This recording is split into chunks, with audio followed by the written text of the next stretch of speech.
मैं सुधाकर कुमार। अक्टूबर 2023 की कुछ खास बातें। इजराइल हमास युद्ध। इस युद्ध के बीच ऑपरेशन अल अक्सा फ्लड हमास के द्वारा चलाया गया इजराइल के खिलाफ। इसके विरोध में इजराइल ने भी ऑपरेशन आयरन स्वॉर्ड चला दिया हमास के खिलाफ, जबकि ऑपरेशन अजय भारत सरकार के द्वारा चलाया गया इजराइल में फंसे भारतीयों को निकालने के लिए।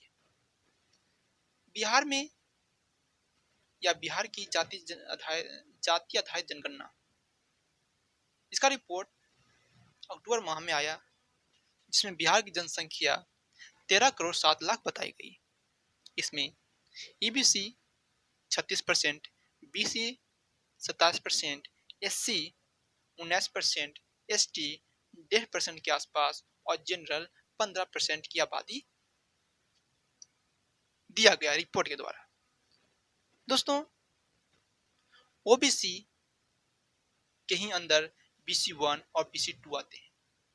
बीसी 1 को ईबीसी बोला जाता है और बीसी 2 को सिर्फ बीसी बोला जाता है।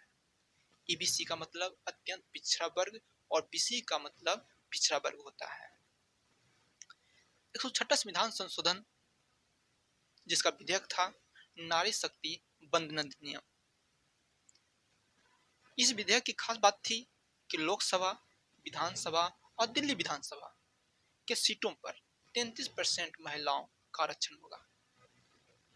इस विधेयक पर मात्र 2 सांसदों को भी एमआईएम के विरोध किया। एमआईएम एक पार्टी है जिसके अध्यक्ष शहाबुद्दीन ओवैसी जी हैं, और इस विधेयक पर काफी संख्या में वोट पड़ा पक्ष में उस विधेयक के, जिस कारण से ये कानून बन गया। और इस कानून को आर्टिकल 300A और आर्टिकल 332A में जोड़ा गया, लोकसभा और विधानसभा क्रमशः। पीएम विश्वकर्मा योजना, तो हाथों और औजारों की मदद से काम करने वाले कारीगरों, शिल्पकारों को मदद देना इस योजना का उद्देश्य है, जिसमें और कारीगरों की पहचान के लिए विश्वकर्मा कार्ड बनाया गया। कौशल उन्नयन प्रशिक्षण दिया जाएगा ऐसे कारीगरों को जो पीएम है ना, पीएम विश्वकर्मा योजना का पार्ट है। उन्हें टूल किट प्रोत्साहन भी दिया जाएगा, मतलब बुनियादी कौशल प्रशिक्षण भी दिया जाएगा, और उन्हें ऋण सहायता प्रदान किया जाएगा कम दामों पर, कम ब्याजों पर। स्वच्छ वायु सर्वेक्षण का रिपोर्ट 2023 में आया है।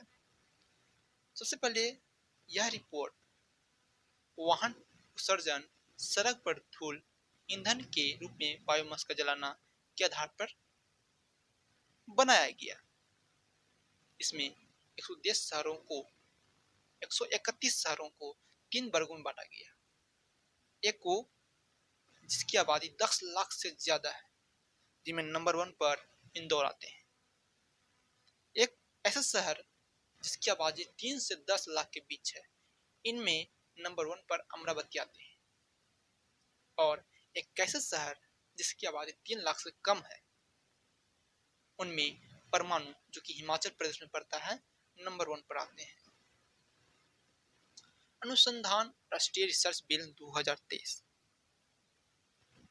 दोस्तों,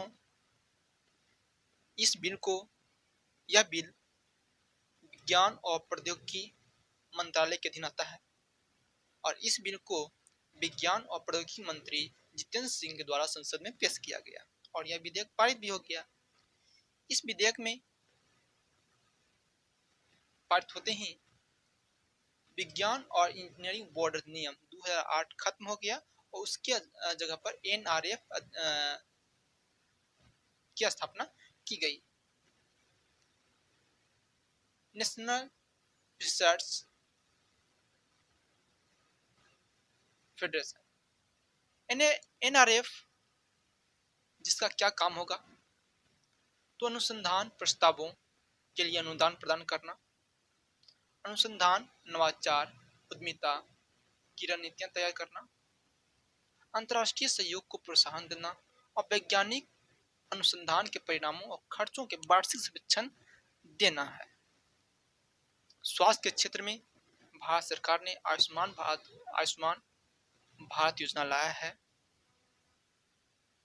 इसके लिए लाभार्थी को आयुष्मान कार्ड बनाया जाएगा, जिसके तहत 5 लाख रुपया तक निःशुल्क स्वास्थ्य बीमा प्रदान की जाएगी। अस्पताल में भर्ती होने के बाद 15 दिनों तक खर्च का कवरेज किया जाएगा, मतलब सारा खर्च सरकार उठाएगी। वन जीव संरक्षण संशोधन अधिनियम 2022, यह एक्ट या कानून 2023 में लागू हुआ। संशोधन किसमें किया गया? तो वन्य जीव संरक्षण अधिनियम 1972 वाला में। संशोधन में क्या कहा गया कि अगर कोई भी अपराध करता है वन्य जीव को लेकर के, तो उन्हें 1 लाख का जुर्माना देना पड़ेगा, जो कि पहले मात्र 25,000 थी। सिटीज, सबसे पहली बात सिटीज क्या है? तो वन्य जीवों और वनस्पतियों के लुप्त प्राय प्रजातियों के अंतर्राष्ट्रीय व्यापार पर सम्मेलन होता है सिटीज के तहत। इसमें अथवा इसके प्रावधानों को लागू करने के लिए भी एक नया अध्याय जोड़ा गया, जिसमें कहा गया कि कोई भी व्यक्ति लुप्त प्राय जीवों या प्रजातियों के रखने, व्यापार करने और उसके प्रजनन कराने पर स्वयं निर्णय नहीं लेगा। 5 अक्टूबर को राष्ट्रीय डॉल्फिन दिवस मनाने की घोषणा किया गया। वहीं अरिंदम बागची संयुक्त राष्ट्र के अस्थायी प्रतिनिधित्व बने, जबकि रुचिरा कंबोज संयुक्त राष्ट्र में भारत के राजदूत हैं। अरुणाचल प्रदेश के खामची चावल को जीआई टैग प्रदान किया गया। सैन्य अभ्यास हरिमु शक्ति मलेशिया के साथ मेघालय में किया गया। वहीं संप्रति 11 अभ्यास बांग्लादेश के साथ मेघालय में किया गया। वहीं कादिंद अभ्यास कजाकिस्तान के साथ किया गया। महत्वपूर्ण दिवस, अंतर्राष्ट्रीय बालिका दिवस 11 अक्टूबर को मनाते हैं। विश्व खाद्य दिवस 16 अक्टूबर को मनाते हैं। विश्व पोलियो दिवस 24 अक्टूबर को मनाते हैं। प्रमुख निधन एस एस स्वामीनाथन, जो हरित क्रांति के जनक कहे जाते थे, उनका निधन हो चुका है। इनके जन्म 7 अगस्त 1925 को हुआ था। 1971 में रेमन मैग्सेस पुरस्कार के विजेता रहे हैं और 1989 में पद्म विभूषण से इन्हें सुशोभित किया गया। अंतर्राष्ट्रीय सम्मेलन,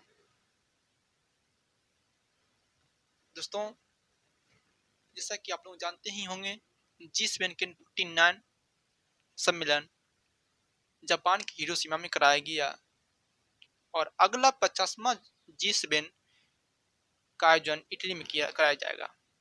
बरहमा फिजी हिंदी सम्मेलन फिजी में हुआ है। एशियो का 23वां सम्मेलन दिल्ली में किया गया। G20 का 18वां सम्मेलन भी भारत में कराया गया और अगला G20 का सम्मेलन अर्थात 19वां सम्मेलन ब्राजील में कराया जाएगा। ब्रिक्स का 15वां सम्मेलन साउथ अफ्रीका के जोहान्सबर्ग शहर में कराया गया है।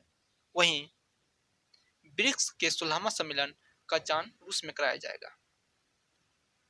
2024 में COP29 COP29 का आयोजन अजरबैजान में कराया जाएगा और हिंद महासागर का 7वां सम्मेलन पर्थ ऑस्ट्रेलिया में कराया गया। जय हिंद, जय भारत।